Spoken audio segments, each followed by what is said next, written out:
Speaking of which, of ending wars, both 3D ones and acronyms, can you talk about how we can overcome, your vision for overcoming forces like Wayne Allen Root and Bob Barr? Stay on the message. This is what it's got to be. I mean, I may face Wayne Allen Root. If I do, fine. I may face Jim Burton. I might face Barry Hess. He's been known to run for president before.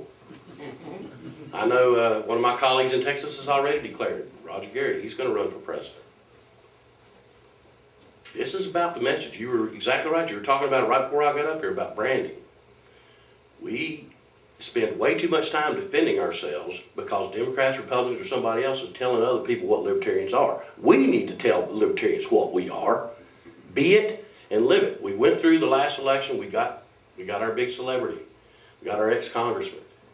What did he get us? About the same amount of votes as we got before. A little softer message, but the same amount of votes we got before. And that taught me a very valuable lesson. Because I was heavily invested in that particular run. I was Mary Ruart's campaign manager in the last presidential election. Thank you, Ed. We have to give a party message that can be delivered by any candidate, and then we have to say to that candidate, this is the message we want, go deliver it. Yes? Well, I was just going to ask about abortion rights, but I'll be a little bit broader. Is there anything in the Libertarian Party platform or about freedom in general that you do not support? Like what? Well, let's start with abortion. How do we feel about abortion? Abortion is a private choice. It's got no business being anybody's choice except the woman and the doctor. Now, I believe in choice, and I believe that there are choices that can be made where abortions can be avoided. That's my personal opinion. We spend way too much time trying to tell other people what to do. I don't want to tell anybody what to do. I want them to be free, and I want them to leave me alone, and I'll do the same thing. Lee, maybe you can frame your candidacy as a declaration of peace. Well, if I become a candidate, I will consider that. But of course, this is just exploratory. And it's all about rhetoric. I mean, I cannot say that I'm running for president without all kinds of FEC filing kicking in. So this is truly an exploratory effort. I have to know if you, the activists, are willing to support this kind of message. I would support it, but what Barry was saying though, like you saw it in the marriage, in the gay marriage proposition last year and in other places. If you go positive instead of stop all war, start to go toward peace type of a thing. It's positive. It's a positive action as opposed to a negative with the wording. And I would feel more secure in supporting something like that because it seems more viable. Don't worry, you'll be happy. We're just starting. Today begins it all. Trust me, you will be happy. Yes? If you get your wish, and all the candidates of the Libertarian Party produce this as their message, can you then go beyond and explain why you would be the person best suited to represent the party?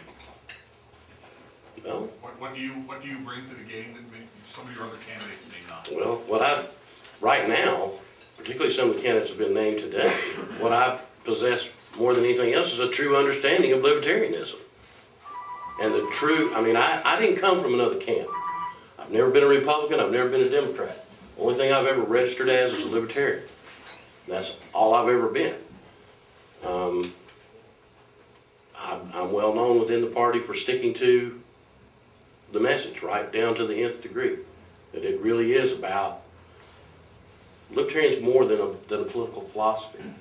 Being a libertarian is not about trying to get into office. Libertarianism is a way of life. It is a personal, individual choice that you make, that I make, that everybody makes. This is the way I'm going to live my life. And that's how we bring this message to the American people. We start walking the walk. We talk it, now let's walk it. And that's what I'm willing to do. That's what I'm willing to do. I don't feel any need to soften our message in any way, shape, or form. I don't feel a need to get up in front of a particular crowd and try to craft my message in a certain way so that it appeals to them just so I can get their votes. I intend to deliver a libertarian message no matter who I'm standing in front of, and that's what I bring to the table, a true dedication to the LP, libertarianism, and not just, getting votes any way we can. We tried that and it didn't work. It just did not work. So what that tells me is we might as well go on and be who we are. Because as far as the presidential race goes, we're probably gonna get the same amount of votes for a while that we've been getting. But we need to have a better message. We need to teach people. We need to teach the teachers. We're building a foundation. Someone asked me the other night, they said, you know, you can't win for president. Why are you doing this? You know, I got the same thing both of my right. kids, yeah. But you look around when you go to the mall, when you're in places where young people are, look at what they're wearing. Pay attention. I see peace symbols everywhere. I feel like I'm back in the 60s when I was a kid with the jewelry and the clothing, everything. This is a message that will resonate with the young people, and we have to give them a foundation to build on if we ever expect the kind of freedom that we want. I'm not deluded enough to believe that I'm going to get all I want in my lifetime. And someone at the Texas State Committee meeting last week asked me, she said, why are you doing this? I said, I'm doing it for the children.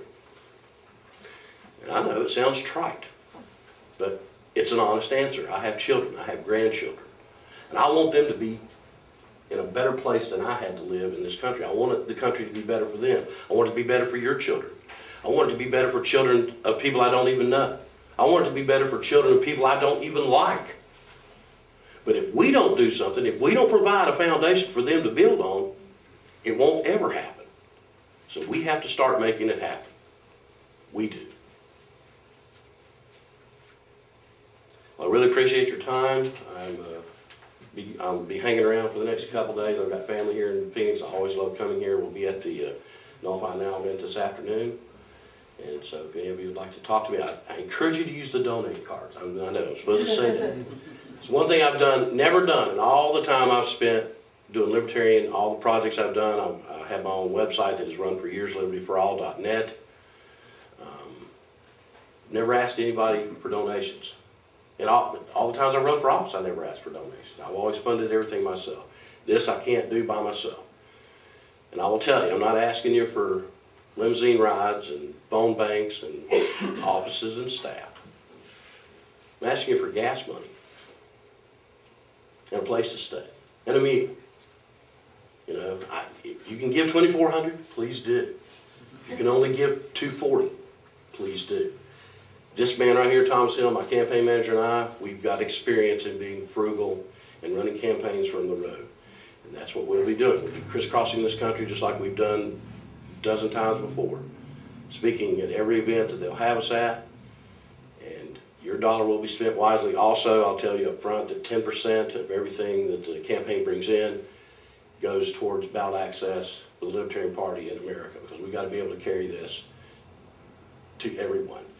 People in America cannot vote for liberty or freedom if the Libertarian Party is not on the ballot. They're not going to get it from the Republicans and the Democrats. So that's an important issue to me as well. So I'll be around. I'll be glad to talk to any of you. Thank you so much for having me. Thank you.